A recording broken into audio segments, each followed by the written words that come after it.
Hello friends, मैं आशीष स्वागत करता हूं आपके अपने यूट्यूब चैनल पर। फ्रेंड्स, जैसा कि आप सभी को पता है कि इसमें हम रोजगार विद अंकित सर के ऐप में पूछे गए वीकली मॉक टेस्ट का सोल्यूशन करते हैं। आज हम जो है दिल्ली पुलिस कांस्टेबल के मॉक को सॉल्व करेंगे। ये जो मॉक था संडे को आया था, लेकिन संडे को हम जो है यहाँ घर पर नहीं थे, हम घूमने चले गए थे। जैसे कि हम आपको पहले ही नोटिस कर दिए थे कि हम जो है बाबा बैजनाथ धाम हम लोग घूमने चले गए थे, तो इसीलिए इस मॉक को हम संडे को सॉल्व नहीं कर पाए। ठीक है, तो आज हम इस मॉक को सॉल्व करेंगे। उम्मीद है कि आप जरूर देखिएगा। इससे पहले भी इसके हमने बहुत सारे मॉक को सॉल्व किया है, जैसे कि 16 जुलाई के मॉक को सॉल्व किया है, तो उस पर भी काफ़ी अच्छा रिस्पॉन्स है। तो उम्मीद है कि आप इसे भी जरूर देखिएगा। आज हम जो है 23 जुलाई 2023 का जो मॉक है हमारा मैथ, इसमें मैथ के क्वेश्चन जो है दिल्ली पुलिस कांस्टेबल का, उस पूरे क्वेश्चन को देखेंगे। ठीक है, तो उस वीडियो पूरा जरूर देखिएगा, इसमें आपको बहुत कुछ सीखने को भी मिलेगा। तो चलिए टेस्ट स्टार्ट करते हैं। इसमें 15 मैथ के सवालों को देखेंगे।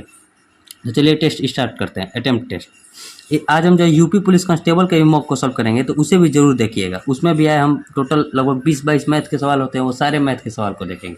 तो चलिए अटेम्प्ट टेस्ट करते हैं। 90 मिनट का टाइम रहता है, 100 क्वेश्चन रहेगा। ठीक है, जिसमें 15 सवाल मैथ के रहेंगे, वो सारे 15 सवाल को देखेंगे। बुक को भी हम लोग कल से सॉल्व करना स्टार्ट कर देंगे। अब से जो मॉक है वो संडे को जो मॉक आता है उसे संडे को ही सॉल्व कर देंगे। इस बार केवल लेट हो चुका है क्योंकि हम यहाँ उपस्थित नहीं थे। ठीक है, तो चलिए टेस्ट स्टार्ट करते हैं। Quantitative aptitude.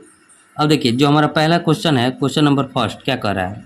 क्वेश्चन नंबर पहला में कह रहा है कि यदि 6 अंकों वाली संख्या, क्या है संख्या, 5x 4 2 3 y किससे विभाजित है? 88 से विभाजित है। तो हमसे पूछ रहा है 5x - 8y का वैल्यू। तो देखिए, जब कोई संख्या 88 से विभाजित होगी तो वह संख्या 11 से विभाजित होगी और 8 से विभाजित होगी, क्योंकि 11 गुना 8 करेंगे तो 88। तो 8 से विभाजितता का नियम भी आपको पता होगा और 11 से विभाजितता का भी नियम पता होगा। अगर नहीं पता है तो यहाँ सीखिए। देखिए, 8 से विभाजितता का नियम क्या होता है कि अंतिम 3 अंक जो है हमारा 8 से विभाजित होना चाहिए। तो अंतिम 3 अंक क्या है? 2 3 और y।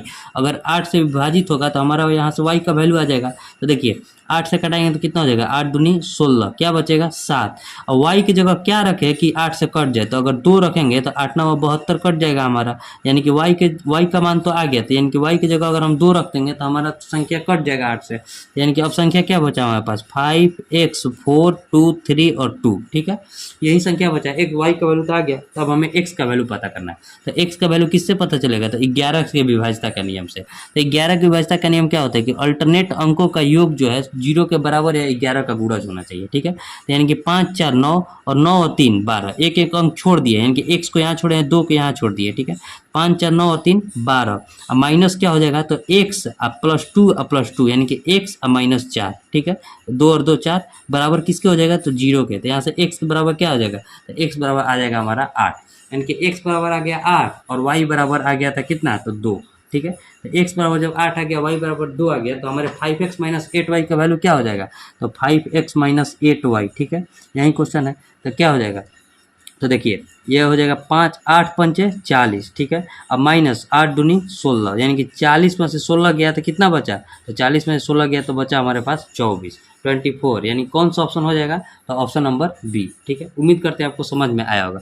समझा कर इसलिए बरतते हैं कि इसमें बहुत से लोग जो होंगे मैथ में बहुत प्रॉब्लम आता होगा, तो अगर समझते हुए बनाएंगे तो उससे उन्हें काफ़ी मदद होगी। ठीक है, और चलिए हम नेक्स्ट क्वेश्चन देखते हैं। क्वेश्चन नंबर अगला में क्या कर रहा है? क्वेश्चन नंबर सेकंड कह रहा है कि वो छोटी से छोटी संख्या कौन सी है जिसमें 8 10 12 से भाग देने पर प्रत्येक दशा में 5 शेष बचे, परंतु 13 से भाग देने पर कुछ भी शेष ना बचे। तो देखिए, इस प्रकार के क्वेश्चन को हम ऑप्शन से बनाते हैं। देखिए, पहले ऑप्शन से ही हम लेंगे। क्वेश्चन नंबर सेकंड पहले हम देखेंगे कि 13 से हमारी कटने वाली संख्या कौन कौन सी है। तो देखिए, 13 से पहले देखते हैं 845 कटेगी कि नहीं। तो 13 से अगर हम 845 को भाग देंगे तो कितना कट जाएगा? देखिए, 13 78। ठीक है, क्या बचा? 6 5 13 5 65, यानी कट जाएगा। 13 78, यानी कि 65 मार्क में ये पूरा कट जाएगा। ठीक है, 65 मार्क में कट गया, यानी कि 845 तो कट जाएगी। 840 कटेगा, तो 840 रहता तो नहीं कटते, या 0 करते तो 120 तो कटेगा नहीं, क्योंकि 13 9 ये कितना होता है? 117। तो 120 तो नहीं कटेगा, 800 भी नहीं कटेगा। तो ऑप्शन तो ए ही है, एक ही ऑप्शन कट रहे थे। ऑप्शन तो हमारा ए हो गया, एक ही बार में आंसर आ गया, हमें आगे चेक करने की जरूरत नहीं है। तो इस प्रकार के क्वेश्चन को अगर जो ऑप्शन से बनाइएगा तो काफ़ी आसानी से बन जाएगा, बहुत कम टाइम लगेगा। ठीक है, उम्मीद अब इसमें 8 10 12 से भाग देने की कोई जरूरत नहीं है। जब ये 13 से भाग देने पर कुछ शेष नहीं बच रहा है, यानी कि 13 से संख्या पूरी कट रही है, तो 13 से एक ही संख्या कट रही है, ऑप्शन ए। ठीक है, उम्मीद करते हैं आपको समझ में आया होगा। 845 यानी कि ऑप्शन ए। अब देखिए नेक्स्ट क्वेश्चन। और नहीं तो फिर ऐसे अगर 2-3 संख्या कटती तो हम आगे का प्रोसेस भी बता देते हैं, उसमें कुछ करना नहीं होता है। हम पीछे के और सभी मॉक में ऐसा ऐसा प्रश्न आया होगा तो उसे हम जरूर बताए होंगे। ठीक है, अब देखिए नेक्स्ट क्वेश्चन, क्वेश्चन नंबर तीसरा।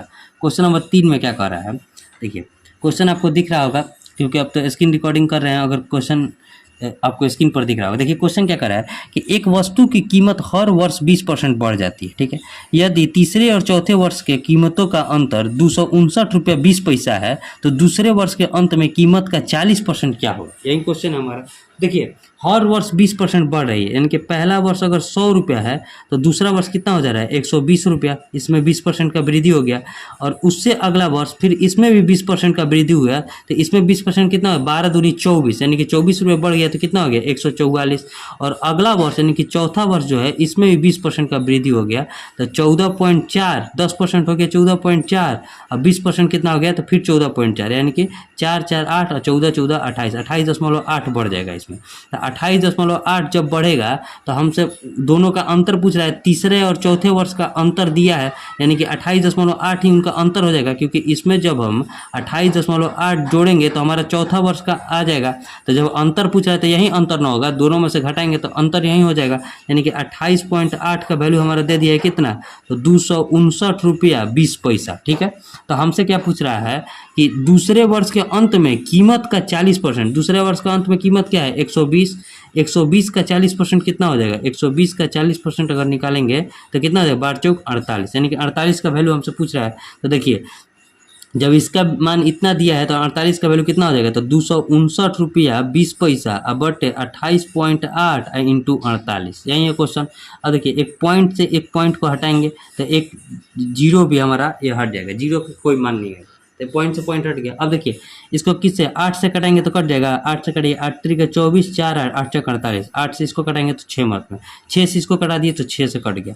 अब 6 से 259 मतलब 2592 कटाइए, कटाएंगे तो कितना हो जाएगा 6 चौके 24, 1 9 छतरी 18, 1 2 6 दूनी 12, 432 रुपया जो हो जाएगा दूसरे वर्ष के अंत में कीमत हो जाएगा। 432 कौन से ऑप्शन में है, तो ऑप्शन नंबर सी। उम्मीद करते हैं आपको समझ में आ रहा होगा। ठीक है, इसमें कुछ करना नहीं था। देखिए पहले जो है 100 से 120 हुआ, फिर 120 से 20% का वृद्धि 144 हुआ, फिर इसमें 20% का वृद्धि यानी कि 28.8 का वृद्धि हुआ है, तो चौथे वर्ष का अंत में आया है। और इसी 28.8 का वैल्यू हमसे दे दिया था 259 रुपया 20 पैसा, तो हमसे 48 का वैल्यू यानी कि दूसरे वर्ष के अंत का 40% का मान पूछ रहा था। 48 का वैल्यू कितना हो जाएगा 432, यानी कि ऑप्शन सी। जैसे जैसे क्वेश्चन कर रहा था अगर ऐसे ऐसे आप बनाइएगा तो आसानी से बन जाएगा। अब देखिए next question, question number 4। Question number 4 में हमारा क्या कर रहा है, क्वेश्चन नंबर 4 में कह रहा है कि कोई दुकानदार, ठीक है, कोई दुकानदार हानि पर 455 रुपये में कोई वस्तु बेचता है। ठीक है, यदि वो इस वस्तु को 490 रुपये में बेचता है तो उसे हुई हानि का 4 गुना धनराशि के बराबर लाभ होता है। तो 25% लाभ प्राप्त करने के लिए उसे वस्तु को किस कीमत पर बेचना चाहिए, यही क्वेश्चन है। तो अब देखिए क्वेश्चन में क्या करा है कि 455 रुपये में कोई वस्तु बेचता है, तो यदि मान लीजिए एक जगह लॉस हो रहा है और एक जगह प्रॉफिट हो रहा है, तो लॉस कब होता है जब क्रयमूल में से विक्रयमूल घटता है। ठीक है, तो क्रयमूल में से अगर विक्रयमूल को घटाएंगे यानी कि सीपी माइनस 455 रुपये में बेच रहा है तो यहाँ लॉस हो रहा है। ठीक है, और ये जो लॉस है इस लाभ के बराबर है जब 490 रुपये में बेच रहा है, तो जब 490 रुपये में उसे लाभ हो रहा है यानी कि विक्रयमूल में से सीपी घटा होगा, क्रयमूल घटा होगा तो उसे लाभ हो रहा होगा। ठीक है, तो अब ये जो है दोनों बराबर है, लेकिन किसके बराबर है, तो हानि के 4 गुने के बराबर, यानी कि यहाँ 4 से गुना करेंगे तो दोनों बराबर हो जाएगा। अब बराबर हो गया, इसके हानि के 4 गुना के बराबर लाभ आ गया। अब देखिए अब यहाँ से हमें सीपी पहले निकालना होगा और फिर उसके बाद 125% का वैल्यू उसका निकाल लेंगे तो 25% का लाभ का पता चल जाएगा। तो देखिए निकालिए, 4 से इसमें गुना करेंगे तो कितना हो जाएगा 4CP, और 4 से ये 455 में गुना करिए, 4 पंचे 20, 4 पंचे 20 और 2 22, 4 चौके 16 और 2 18, 1820 हो गया। और यहाँ क्या हो जाएगा 490 और माइनस का CP। ठीक है, तो अब देखिए इस CP को इधर लाएंगे तो 4CP में से CP जुटेगा तो कितना हो जाएगा 5CP, और इसको इधर ले जाएंगे तो दोनों जोड़ेंगे तो कितना हो जाएगा 18 और 4 22 और 9 और 2 11, जोड़िए ना इसमें सीधे 1820 को जोड़ेंगे तो कितना हो जाएगा 0 9 2 11 8 4 12 और 1 13 और 2 1 और 1 2 2310 हो गया। तो CP बराबर हमारा कितना आ गया, CP बराबर आ जाएगा 5 चौके 20, देखिए 5 चौके 20, 3 1 5 6 का 30, 1 0 462 रुपया। ₹462 आ गया ना, तो अब हमसे पूछ रहा है क्या कि उसे वस्तु को किस कीमत पर बेचना चाहिए कि उसे 25% का लाभ प्राप्त हो, यही क्वेश्चन है। तो 25% का लाभ प्राप्त करने के लिए जब CP 462 है तो इस पर 25% का लाभ प्राप्त करने के लिए 125 से गुना कर देंगे, तभी ना 125 से गुना करेंगे तो हमारा 25% का लाभ हो जाएगा। तो अब देखिए 5 से इसको कटाएंगे, 25 से इसको कटाएंगे तो 5, 25 से इसको कटाएंगे तो 4। अब देखिए 4 से कटेगा, नहीं कट पाएगा, तो 2 से कटाइए, 2 से कटाएंगे तो 2, और इसको 23 दूनी 40, 231, ठीक है। अब 5 से 231 में गुना कीजिए, 5 से 231 में गुना करेंगे तो कितना हो जाएगा, 5 एकम 5, 5 23 पचे 115, ठीक है, 23 पचे 115, 115। अब बटे में 2। अब देखिए भाग दीजिए, भाग देंगे तो कितना हो जाएगा, 2 पंजे 10, ठीक है, 2 पंजे 10, 1 5, 2 सते 14, 1 5, 2 सते 14, 1 0, यानी कि 577 रुपया 50 पैसा जो है 25% का लाभ हो जाएगा अगर हम इसे इतना में बेच दें। 577 रुपये 50 पैसा हम बेचेंगे तो हमें 25% का लाभ हो जाएगा। 577 रुपये 50 पैसा कौन सा ऑप्शन है, तो ऑप्शन डी। देखिए इसमें कुछ करना नहीं था, यहाँ उसे लॉस हो रहा है, यहाँ उसे प्रॉफिट हो रहा है। तो लॉस जब हो रहा है तो क्रयमूल्य में से विक्रयमूल्य घटेगा, अब प्रॉफिट जब हो रहा है तो विक्रयमूल्य में से क्रयमूल्य घटेगा। और ये जो लाभ हो रहा है इस हानि के 4 गुने के बराबर है, तो यहाँ 4 से गुना कर दिया। फिर यहाँ से CP का वैल्यू आया हमारा 462, तो 25% लाभ कमाने के लिए 125/100 किए हैं, तो हमारा आ गया है 577 रुपये 50 पैसा, जो कि ऑप्शन डी था। उम्मीद करते हैं आपको समझ में आया होगा। अब देखिए next question, question number 5, next page ले लेते हैं।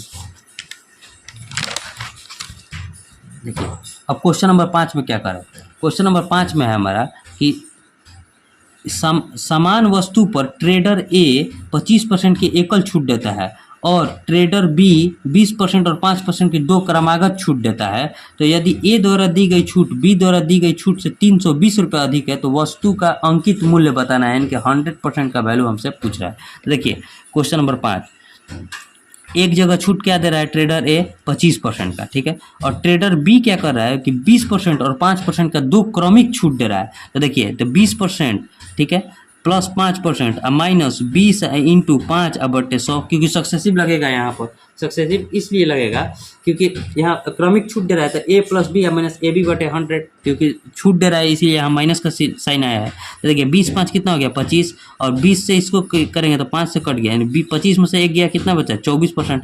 A दे रहा है 25% का छूट, अब B दे रहा है 24% का छूट। 2 का लालच दिया है लेकिन उससे कम ही छूट दे रहा है, तो दोनों का अंतर कितना है 1%, और इसी 1% का वैल्यू दे दिया है 320। तो हमसे पूछ रहा है अंकित मूल्य, यानी कि 100% का वैल्यू पूछ रहा है। तो जब 1% का वैल्यू 320 है तो 100% का वैल्यू 320 पर 2 जीरो, यानी कि 32,000 जो हो जाएगा हमारा, क्या हो जाएगा 32,000 ही हमारा अंकित मूल्य हो जाएगा, यानी कि ऑप्शन डी। उम्मीद करते हैं आपको समझ। ये क्वेश्चन बहुत ईजी था, आपको समझ में आया होगा। अब देखिए नेक्स्ट क्वेश्चन, क्वेश्चन नंबर 6।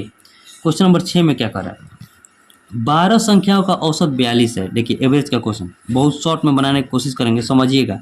12 संख्याओं का औसत कितना दिया है 42, अंतिम 5 संख्या का औसत दिया है 40, ठीक है, अंतिम 5 संख्या का औसत दिया है 40, और पहली 4 संख्या का औसत दिया है 44, ठीक है, पहली 4 संख्या का औसत कितना दिया है 44। तो हमसे पूछ रहा है कि छठी संख्या 5वीं संख्या से 6 कम है और 7वीं संख्या से 5 कम है, तो छठी और 7वीं संख्या का औसत। इस तरह के क्वेश्चन हमने बहुत सारे मॉक में, चाहे वो GD में भी इस तरह के आता था, यूपी पुलिस में भी आया है, दिल्ली पुलिस में भी पूछा गया है। देखिए इस प्रकार क्वेश्चन कैसे सॉल्व करेंगे। 5 4 कितना हो गया 9, अभी बचा कितना है 3 लोग और बचे हैं, यानी कि इन 3 का पहले औसत निकालना पड़ेगा, ठीक है। तो देखिए 12 लोगों को लाना था 42 रुपया, लेकिन 5 लोग जो है 40 रुपया लाए हैं, यानी कि इनका जो है 2 रुपया जो है ये 3 लोगों को लाना पड़ेगा।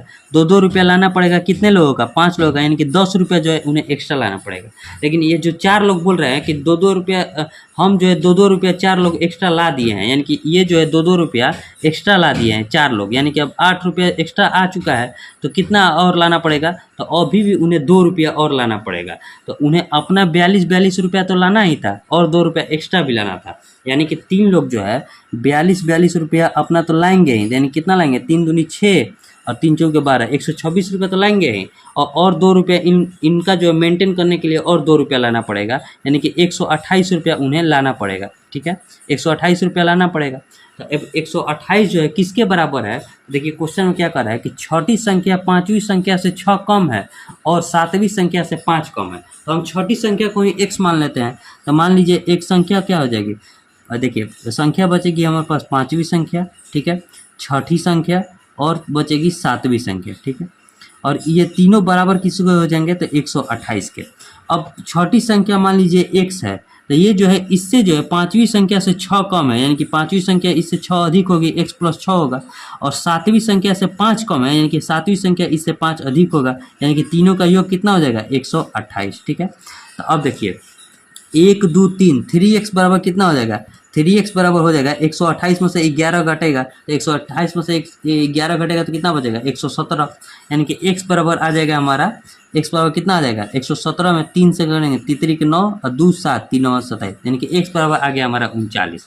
अब हमसे क्या पूछ रहा है कि छठी और सातवीं संख्या का औसत, यानी कि x और x प्लस 5, तो यानी कि 39 अब प्लस 39 5 कितना होता है 44। औसत निकालने के लिए जितना संख्या है उससे भाग देंगे, यानी कि 2 से भाग दे देंगे, तो कितना बचेगा, तो 9 4 13, 3 4 7 और 1 8, 83 बटा में 2। क्या लिख सकते हैं 83 बटा 2 को पॉइंट में दिया है तो 41 दूनी 42, यानी कि 41.5, 41.5 जो हो जाएगा, दोनों संख्या छठी संख्या और सातवीं संख्या का औसत कितना हो जाएगा 41.5, यानी कि ऑप्शन कौन सा हो जाएगा, ऑप्शन देखिए ऑप्शन नंबर डी। उम्मीद करते हैं आपको समझ में आया होगा। काफ़ी देखिए काफ़ी शॉर्ट में ही बनाएंगे, अब काफ़ी आपको समझ में आएगा। अगर समझ में नहीं आया होगा तो एक बार फिर से जरूर देखिएगा, आपको बहुत अच्छे से समझ में आ जाएगा। और औसत के क्वेश्चन को इसी प्रकार बनाया जाता है। ठीक है, अब देखिए next question, question number 7। Question number 7 देखिए क्या है, आपको दिख रहा होगा क्वेश्चन। देखिए क्वेश्चन क्या है कि एक अर्धगोले के कटोरे के आधार की परिधि 132 सेंटीमीटर है, तो कटोरे की धारिता, देखिए जब भी अर्धगोला होगा, देखिए क्वेश्चन नंबर 7 इसको समझाते हैं। जब भी मान लीजिए अर्धगोला क्या है, कैसा होता है, ऐसा होता है अर्धगोला। ठीक है, अर्धगोला ऐसा इस प्रकार का होता है। ठीक है, इस प्रकार का अर्धगोला होता है, समझिएगा। देखिए ये नीचे दोनों सेम बन गया है, देखिए आपसे बनाते हैं। ये हो गया हमारा अर्धगोला। ठीक है, अब इसका देखिए आधार की परिधि दे दिया है, यानी कि ये वृत्त के आकार का है ना, इसी का परिधि दे दिया है 132, यानी कि वृत्त का परिधि कितना होता है 2πr, और इसका वैल्यू दिया है कितना 132। यहाँ से r का वैल्यू निकालेंगे तो r बराबर कितना हो जाएगा 132 अब बटे 2π, तो पाई का वैल्यू दे दिया है 22/7 रखना है, यानी कि 2 × 22 और ऊपर में 7। ठीक है, 2π, और देखिए 22 से इसको कटाएंगे तो कितना 22 छक्का 132, 2 से इसको कटाएंगे तो 3, r बराबर आ गया हमारा 21। तो हमसे पूछ रहा है कि और कटोरे की धारिता बताना है। धारिता यानी कि आयतन, आयतन कितना होता है कटोरे का वॉल्यूम 2/3, अर्धगोले का आयतन के बराबर होगा 2/3 πr³। ठीक है, πr³, 2/3 πr³। अब देखिए रखिए 2/3 गुने 22/7, r के जगह 21 × 21 × 21। ठीक है, अब देखिए 7 तेरी 21 से 21 एक कट गया। अब देखिए गुना कीजिए, गुना करेंगे तो इकाई अंक हमारा लगभग अलग अलग है, एक जगह 0 0 है तो 0 तो आएगा नहीं। तो देखिए 2 दूनी 4, 4 एकम 4, 4 एकम 4, यानी कि इकाई अंक के स्थान पर हमारा 4 आएगा। 4 कौन सा ऑप्शन में है, तो एक ही ऑप्शन ऑप्शन बी में है, तो यानी कि क्या गुना करेंगे तो कितना आ जाएगा 19,404, 19,404 ही आएगा। गुना करने पर करके देखिएगा जरूर आएगा। जब इकाई अंक का मतलब ले सकते हैं तो इकाई अंक का लीजिए, क्योंकि इससे क्वेश्चन जो है, और नहीं तो 21 में 21 से गुना करेंगे तो 441, 441 में 22 दूनी 44 से गुना करेंगे तो हमारा कितना आ जाएगा 19,404 सेंटीमीटर स्क्वायर। उम्मीद करते हैं आपको समझ में आएगा। वैसे इकाई अंक से ही बनाइएगा तो इतना ही आएगा। ठीक है, अब देखिए ऑप्शन बी हमारा हो गया। अब देखिए next question, question number 8। Question number 8 में क्या कर रहा है, क्वेश्चन नंबर 8 में कर रहा है कि एक किसी कार्य के 40% भाग को 24 दिन में, ठीक है, एक किसी कार्य के 40% भाग को जो है 24 दिन में कर रहा है, यानी कि 40% को क्या लिख सकते हैं, 40% लिख सकते हैं 2/5, यानी कि ये जो है 2 काम को जो है 24 दिन में कर रहा है, तो 5 काम को कितना दिन में करेगा, तो गुना 12 हुआ है तो यहाँ भी गुना 12, यानी कि 60 दिन में, यानी कि एक कार्य को जो है 60 दिन में पूरा काम कर रहा है। और बी जो है 33.333%, यानी कि 1/3 इसको लिख सकते हैं, भाग को 15 दिन में कर रहा है, यानी कि बी जो है, देखिए बी का समझिए, बी जो है 1/3 भाग, यानी कि एक भाग को जो है वो कितना दिन में कर रहा है 15 दिन में, तो पूरा 3 भाग को कितना दिन में करेगा, तो 45 दिन में, यानी कि बी जो है 45 दिन में कार्य को कंप्लीट कर रहा है। तो अब हमसे क्या पूछ रहा है कि वे 15 दिन तक कार्य करते हैं, यानी कि 60 और 45 का एलसीएम कितना हो जाएगा, तो 180, यानी कि 3 और 4 के एब्सेंसी से काम कर रहे हैं, 4 और 3 7 के एब्सेंसी से 15 दिन तक काम कर रहे हैं, तो कितना काम हुआ 15 7 105, यानी काम बचा कितना 75 काम बचा। 75 काम को जो है सी जो है 10 दिन में पूरा कर रहा है, यानी कि सी का एब्सेंसी कितना हो जाएगा 75 काम को जो है 10 दिन में पूरा कर रहा है, यानी कि 7.5 के एब्सेंसी से काम कर रहा है सी। अब हमसे क्या पूछ रहा है कि ए और सी मिलकर उस कार्य के 35% भाग को, कार्य कितना है 180, 180 का 35% जो है ए और सी मिलकर, ए 7.5 के एफिशिएंसी से और ए 3 के एफिशिएंसी से और सी कितना 7.5 के एफिशिएंसी से, यानी कि टोटल एफिशिएंसी कितना हो जाएगा, तो 7.5 और 3 कितना होता है 10.5, इतना के एफिशिएंसी से काम करेंगे तो ए और सी मिलकर कितना दिन में कार्य को कंप्लीट कर देंगे। अब बस कुछ नहीं करना है, कटा दीजिए, आंसर आ जाएगा। 35 से इसको कटाएंगे तो 3 मिनट में कट जाएगा, और एक पॉइंट से इसको हटा दिए तो 3 से कट गया। अब 3 से इसको कटाएंगे तो कितना मिनट में कटेगा 60 से, और 0 से इसको कटाएंगे, यानी कि 6 दिन में जो है दोनों मिलकर कार्य को कंप्लीट कर देंगे। 6 दिन कौन से ऑप्शन में हो जाएगा, तो ऑप्शन नंबर डी में। उम्मीद करते हैं आपको समझ में आ रहा होगा।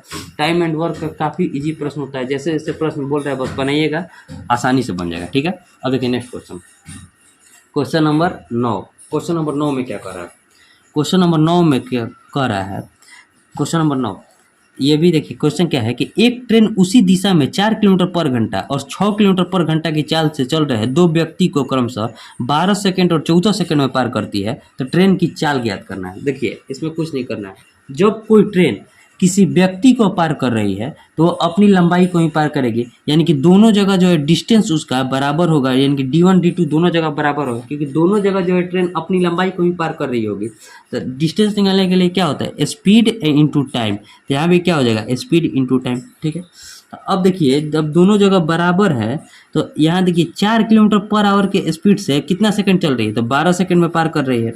और यहाँ जो है क्या 6 किलोमीटर पर आवर के स्पीड से कितना सेकंड में पार कर रही है, 14 सेकंड में पार कर रही है। लेकिन एक बात समझिए, यहाँ जो चाल है, जब दोनों एक ही दिशा में चल रही होगी ट्रेन, तो ट्रेन की चाल में से इस आदमी की चाल घटा होगा, और यहाँ भी ट्रेन की चाल में से यहाँ आदमी की चाल घटा होगा, क्योंकि एक ही दिशा में चल रहा है तो दोनों का चाल आपस में घटेगा, और एक दूसरे की ओर चलता है तो दोनों का चाल घटता, यानी कि स्पीड इंटू टाइम बराबर डिस्टेंस आया होगा। यहाँ से दोनों का चाल का अंतर गुना समय किए हैं तो हमारे दोनों तरफ डिस्टेंस आ गया। अब यहाँ से टी का वैल्यू बताना है, वहीं ट्रेन का स्पीड हो जाएगा। अब देखिए 12 और 14 है तो 6 हो जाएगा ये, और 7 हो जाएगी ये। अब देखिए 60 क्या लिखेंगे, 60 और माइनस 24, 60 माइनस 24 बराबर क्या हो जाएगा 70 और माइनस 7 42। ठीक है, तो अब देखिए इधर गया तो टी बराबर कितना हो जाएगा 24 में से 42 में से 24 गया तो कितना बचेगा 18, 18 24 42 होता है, 18 किलोमीटर पर आवर जो हो जाएगा हमारा आंसर हो जाएगा। अगर आप सोच रहे हैं यहाँ तो हम इसको चेंज किए ही नहीं, अगर यहाँ हम चेंज करते गुना 5/18, यहाँ भी करते गुना 5/18, तो दोनों तरफ तो कट ही जाता, तो चेंज करने का कोई मतलब नहीं रहता। तो टी बराबर क्या हो जाएगा 18 किलोमीटर पर आवर, यानी कि ऑप्शन क्या हो जाएगा बी। उम्मीद करते हैं आपको समझ आएगा। दोनों तरफ तो डिस्टेंस बराबर है, क्योंकि दोनों तरफ जब व्यक्ति को ही पार कर रही है ट्रेन तो अपनी लंबाई को ही पार करेगी, और एक दिशा में चल रहे हैं तो दोनों का चाल घटेगा भी। तो उम्मीद करते हैं आपको समझ में भी आया होगा। अब देखिए नेक्स्ट क्वेश्चन, क्वेश्चन नंबर 10। अब आखिरी के पास सवाल है, इसे भी देख लेते हैं। देखिए क्वेश्चन नंबर 10 में क्या करा है। क्वेश्चन है कि क्वेश्चन नंबर 10, एक मिनट, क्वेश्चन है कि एक भिन्न के अंश में 5 जोड़ने से वह 6/5 हो जाता है, तथा उसके हर में 4 जोड़ने से वह 1/2 हो जाता है, तो उसका मान बताना है। देखिए इस पर क्वेश्चन को ऑप्शन से ही बनाइए, सबसे बढ़िया रहेगा। देखिए जब भिन्न के अंश में 5 जोड़ रहे हैं तो 6/5 हो रहा है। तो पहले देखिए मान लीजिए भिन्न के अंश में यहाँ अगर 5 जोड़े तो 8 5 13, 6/5 नहीं होगा, क्योंकि 6 से 13 कटेगा नहीं। अब अगले में देखते हैं। अब अगला देखिए क्या है, 7/10,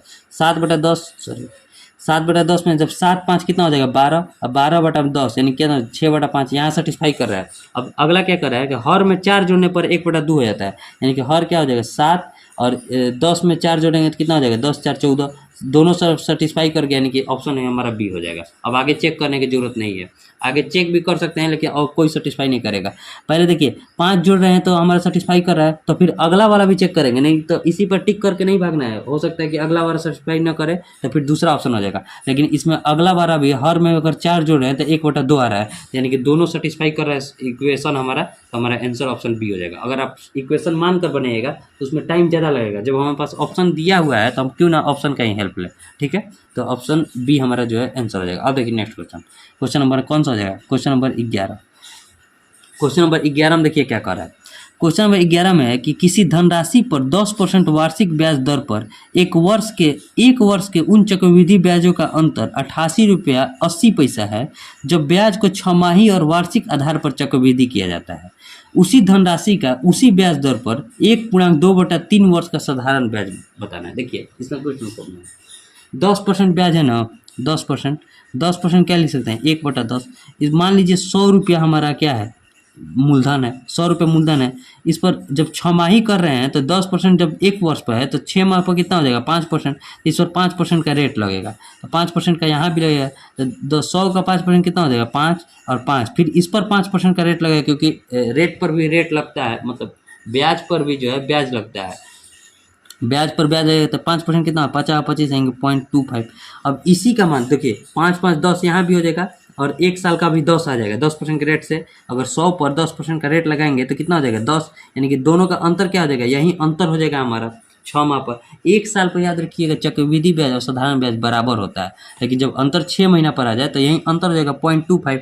अब 0.25 का वैल्यू दिया है 88.80। देखिए सबसे बढ़िया है कि अगर हम इसमें 4 से गुना कर दें, 4 से गुना तो 1 के बराबर हो जाएगा। तो यहाँ भी हमें 4 से गुना करना पड़ेगा, यहाँ भी 4 से गुना करना पड़ेगा, यहाँ भी 4 से गुना करना पड़ेगा। समझिए अगर हम इसी को हम यहाँ ऐसे लिखते हैं, यानी कि इसको अगर हम जब 400 मानेंगे तो इसको क्या मानना पड़ेगा 20, 5% इसका कितना हो जाएगा 20, ठीक है 20, और इसका 5% कितना हो जाएगा तो 1। और इसी अंतर का वैल्यू दिया है 1 हम इसलिए किए हैं क्योंकि आसानी हो जाएगा हमारा। अब 1 का वैल्यू हमारा दे दिया 88 रुपया 80 पैसा, तो हमसे क्या पहले धनराशि निकालना है, यानी कि 400 का पहले वैल्यू निकालेंगे। तो जब 1 का वैल्यू 88 रुपया 80 पैसा है तो 400 का वैल्यू कितना हो जाएगा, 400 का वैल्यू हो जाएगा 88 रुपया 80 पैसा गुने 400। तो देखिए 2 जीरो से पहले पॉइंट हट जाएगा। अब 4 से इसमें गुना करेंगे तो 4 8 32, 8 चौके 32 और 3 35, 8 चौके 32 और 3 35, यानी कि 35,520 रुपया जो हो जाएगा हमारा मूलधन हो जाएगा। मूलधन आ गया हमारा 35,520। एक बार फिर से गुना कर 8 चौके 32 की 2, 8 चौके 32 और 3 35, 8 चौके 32 और 3 35, ठीक है 35,520 रुपया आ गया मूलधन। अब हमसे क्या पूछ रहा है, साधारण ब्याज पूछ रहा है। ब्याज रेट रखना है 10%, यानी कि रेट हमारा रखना है 10%, और टाइम दे दिया है हमारा 1.2/3 वर्ष में। तो यहाँ देखिए ऐसा ही बराबर क्या हो जाएगा, ऐसा ही बराबर हो जाएगा P/R/T/100 होता है। तो देखिए क्या हो जाएगा 35,520, ठीक है, और रेट क्या हो जाएगा 10%, और इंटू 1.2/3 को क्या लिख सकते हैं 3 एकम 3 और 2, 1.2/3 है ना, तो इसको क्या लिख सकते हैं 3 एकम 3 और 2 5/3, 5/3। अब मूलधन बटा 100 होता है P/R/T/100। आगे अब हमारा ब्याज आ जाएगा 1 जीरो से 1 जीरो कटा, 1 जीरो से 1 जीरो कटा, 3 से कट जाएगा 5 3 8 5 13 2 15, 3 से कट जाएगा, 3 से कटाइए 3 एकम 3 कट गया, 5 से करने के लिए 3 एकम 3 2 5 3 8 24 1 जीरो, यानी कि 1184 में आप 5 से गुना कीजिए, हमारा आ जाएगा क्या, तो आ जाएगा हमारा ब्याज। तो 5 चौके 20, ठीक है, 8 पंजे 40 और 2 42, 11 पाँचे 55 और 4 55 4 कितना होता है 5920 रुपया जो हो जाएगा हमारा ऐसा ही हो जाएगा। 5920 कौन सा ऑप्शन में, तो ऑप्शन ए ही में दिया है 5920, यानी कि ऑप्शन ए ही हमारा आंसर हो जाएगा। उम्मीद करता है आपको समझ में आया होगा। पहले यहाँ से चक्रवृद्धि ब्याज दिया था, उसके बाद मूलधन निकालने के बाद हमसे साधारण ब्याज पूछा था। एक बार फिर से देखिएगा, अगर समझ में नहीं आया होगा, वैसे तो समझ में आ जाना चाहिए क्योंकि केवल मतलब कंसेप्ट पर था और कुछ इसमें कुछ खास बात नहीं था, ठीक है। अब देखिए next question, question number 12। Question number 12 में क्या करें, क्वेश्चन नंबर 12 है हमारा। क्वेश्चन नंबर 12 में दिया है कि 65 रुपये प्रति मीटर की दर से, देखिए क्वेश्चन नंबर 12, 65 रुपये प्रति मीटर की दर से किसी आयताकार कमरे की फर्श पर टाइल्स लगाने की लागत 9100 रुपया है। कमरे की लंबाई और चौड़ाई का अनुपात दे दिया है, यानी कि L/B दिया है कितना 7/5, ठीक है। तो हमसे पूछा है कमरे के फर्श का परिमाप पूछा है। देखिए 65 रुपये प्रति मीटर की दर से अगर हम आयताकार कमरे के फर्श पर टाइल्स लगा रहे हैं तो हमारा 9100 रुपया लग रहा है, ठीक है। तो देखिए 9100 रुपया जब लग रहा है तो कितना मीटर टोटल लगा होगा, तो 9100 अब बटे में 65 की करेंगे तो 13 से इसको कटाएंगे तो 5, और 13 से इसको कटाएंगे तो 700, 5 से इसको कटाएंगे तो 140, यानी कि 140 टोटल होगा। इतना क्षेत्रफल में आया होगा तो इसका क्षेत्रफल कितना हो जाएगा 7 पंजे 35, 35 x स्क्वायर बराबर हो जाएगा हमारा 140, क्योंकि ये रेशियो दिया है। एग्जैक्ट वैल्यू निकालने के लिए पहले हमें x का वैल्यू निकालना पड़ेगा। तो x स्क्वायर बराबर कितना हो जाएगा, इसको कटा देंगे तो कितना 4 से कट जाएगा, यानी कि x बराबर आ गया हमारा 2। तो जब x बराबर 2 आ गया तो हमसे पूछ रहा है कमरे के फर्श का परिमाप। तो कमरे के फर्श का परिमाप कितना हो जाएगा 2 × L + B, यानी कि 2 × 7x + 5x कितना हो जाएगा 12x, ठीक है। यानी कि 2 × 12 और x का वैल्यू कितना है 2, यानी कि 12 दूनी 24 दूनी 48, 48 जो हो जाएगा हमारा कितना हो जाएगा 48, यानी कि ऑप्शन डी, ठीक है। देखिए एक बार फिर से समझाते हैं। 65 रुपये प्रति मीटर की दर से किसी आयताकार कमरे के फर्श पर टाइल्स लगाने की लागत जो है 9100 रुपया है। यहाँ प्रति मीटर स्क्वायर होगा, प्रति मीटर नहीं होगा, प्रति मीटर स्क्वायर की दर से, तो 9100 रुपया लग रहा है खर्च। तो जब 9100 रुपये खर्च लग रहा है तो एग्जैक्ट 140 मीटर स्क्वायर होगा, तो 140 मीटर स्क्वायर का वैल्यू कितना है, एक्स का वैल्यू यहाँ से निकाल देंगे, क्योंकि लंबाई और चौड़ाई का रेशियो दिया था। एक्स बराबर जब 2 आ गया तो 2 × L + B का वैल्यू निकाल देंगे, कितना हो जाएगा हमारा 48 आंसर हो जाएगा, 48 यानी कि ऑप्शन क्या आंसर, ऑप्शन डी। और देखिए नेक्स्ट क्वेश्चन, अब आखिरी के 3 सवाल बचे हैं। देखिए next question, question number 13। Question number 13 में क्या कर रहा है, क्वेश्चन नंबर 13 इसमें देखिए क्या कर रहा है कि क्वेश्चन नंबर 13 में कि 1.2 और 10.8 का मध्य अनुपाती, तो मध्य अनुपाती निकालने के लिए रूट ए भी होता है, यानी कि 1.2 × 10.8 कर देंगे। तो देखिए टोटल गुना करने की जरूरत नहीं है, आपको सिखाते हैं। देखिए 1.2 को क्या लिख सकते हैं 12/10, और 108 को क्या लिख सकते हैं 12 × 9 और बटे में पॉइंट हटाएंगे तो 10, 12 में 108/10 लिखेंगे ना। तो अब देखिए 2 ठो 12 है तो एक 12 निकल जाएगा, 9 का स्क्वायर कितना होता है 3, एक 3 निकल जाएगा, और 2 10 है तो एक 10 निकल जाएगा, यानी क्या हो जाएगा 12×36/10, यहीं लिखिए, यानी कि 1 का वैल्यू मध्य अनुपातित आ गया। अब देखिए अब पूछ रहा है कि 0.2 और 1.2 का तृतीय अनुपाती, देखिए 0.2 है, 0.2 अब बटे में 1.2 अब बराबर 1.2 अब बटे में x, यही तृतीय अनुपाती हो जाएगा x का मान। तो अब देखिए 2 से इसको कटाएंगे तो 6, और x बराबर कितना हो जाएगा 12×6 = 72, यानी कि 72 हो जाएगा 7.2। तो अब से पूछ रहा है, हमसे पूछ रहा है कि इसका और इसका रेशियो, यानी कि 36/10 रेशियो कितना हो जाएगा 72/10, ठीक है। अब देखिए 10 से ये 10 कट जाएगा, 36 से कटेंगे तो 2, यानी कि 1:2 जो हो जाएगा हमारा आंसर हो जाएगा। 1:2 कौन सा ऑप्शन है, देखिए 2:1 ऑप्शन 1 में ही है, 1:2 ऑप्शन डी में है, ठीक है। उम्मीद करते हैं आपको समझ में आया। तृतीय अनुपाती निकालने के लिए ऐसे बनाया जाता है 0.2/1.2 और 1.2/x, ठीक है। और मध्य अनुपाती निकालने के लिए रूट ए भी होता है फॉर्मूला। उम्मीद करते हैं आपको समझ में आया होगा। अब देखिए ऑप्शन डी हो गया। अब देखिए नेक्स्ट क्वेश्चन, अब आखिरी के 2 सवाल, ये देखिए बोर्ड मास का क्वेश्चन। ये क्वेश्चन क्या है, बोर्ड मास में आप एक बार टाइम लीजिए, लेकिन एक ही बार में सही करने की कोशिश कीजिए। क्वेश्चन नंबर 14, क्वेश्चन नंबर 14 में क्या है कि 5×1/5 यानी कि 50, 25 और 1 26/5 भागा क्या हो जाएगा, भागा है हमारा दिया है 3 दूनी 6 और 1 7/2, ठीक है 7/2, अब माइनस 5/6 अब माइनस, अब देखिए इसको सॉल्व कीजिए, इसको सॉल्व करेंगे तो क्या है 3/5 है, ठीक है। देखिए 3/5 है तो एलसीएम कितना हो जाएगा 5, 10 और 15 का एलसीएम कितना हो जाएगा, तो हमारा एलसीएम हो जाएगा 30, तो 5 छक्का 30 तो 3 छक 18, ठीक है। 10 तिया 30 तो 3 1 में 3 से गुणा करेंगे तो 3, अब माइनस 15 दूनी 30 तो 4 दूनी 8, ठीक है। अब देखिए 1 मिनट, सॉरी थोड़ा खांसी हो गया है। अब देखिए 26/5 भागा हो जाएगा हमारा 7/2 माइनस 5/6 हमें 18 3 21, 21 में से 8 गया तो कितना बचेगा हमारा, तो 21 में से 8 गया तो हमारे पास बचेगा 13, 13/30 लिखेंगे। अब देखिए अब इसको सॉल्व करेंगे, तो इसको सॉल्व करने के लिए 30 हमारा एलसीएम हो जाएगा, तो 6 पंजे 30 तो 50, 25 माइनस 13। अब देखिए क्या हो जाएगा 7/2 माइनस 25 में से 13 गया 12/30, ठीक है। अब इसको सॉल्व कीजिए तो इसका क्या हो जाएगा 30 एलसीएम हो जाएगा, तो 15 7 105 माइनस 12, ठीक है। अब देखिए इसको सॉल्व करना है, तो इसको सॉल्व करने के लिए 26/5 और गुना ऊपर में 30 हो जाएगा, और नीचे में 5 में से 2 गया 3 और 10 में से 1 गया 9, 93 बचेगा, ठीक है।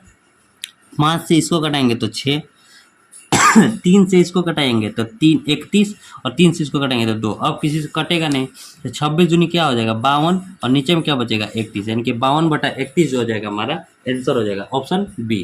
उम्मीद करते हैं आपको समझ में आया होगा। इसे बस स्टेप बाय स्टेप सॉल्व कीजिए, आराम से बन जाएगा, ठीक है। अब देखिए नेक्स्ट क्वेश्चन, क्वेश्चन नंबर कौन सा है, क्वेश्चन नंबर 15, क्वेश्चन नंबर 15 और इसका जो है लास्ट सवाल, दिल्ली पुलिस का लास्ट सवाल हो जाएगा हमारा, ठीक है। देखिए क्वेश्चन नंबर 15 में क्या कर रहा है?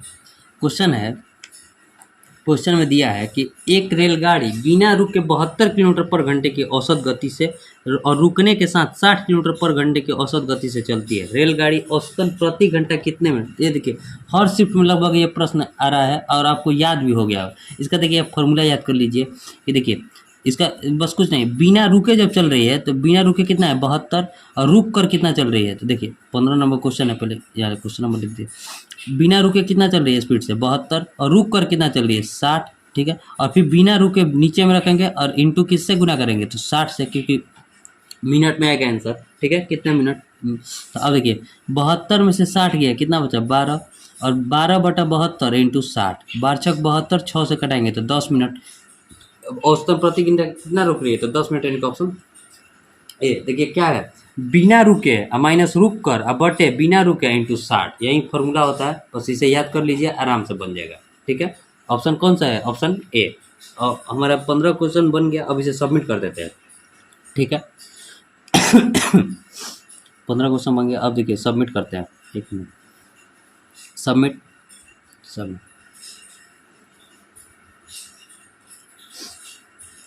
View result. ठीक है, 15 क्वेश्चन बन गया। 33,000 लोगों ने अभी तक इस मॉक को दे दिया। इस पर हम थोड़ा लेट हो गए, अगले बार से संडे को ही मॉक आएगा और संडे को ही हम इसका सोल्यूशन कर देंगे। देखिए आज थोड़ा खांसी सर्दी हुआ है, इसलिए यूपी पुलिस का कल है मॉक, अब सॉल्व करेंगे, ठीक है।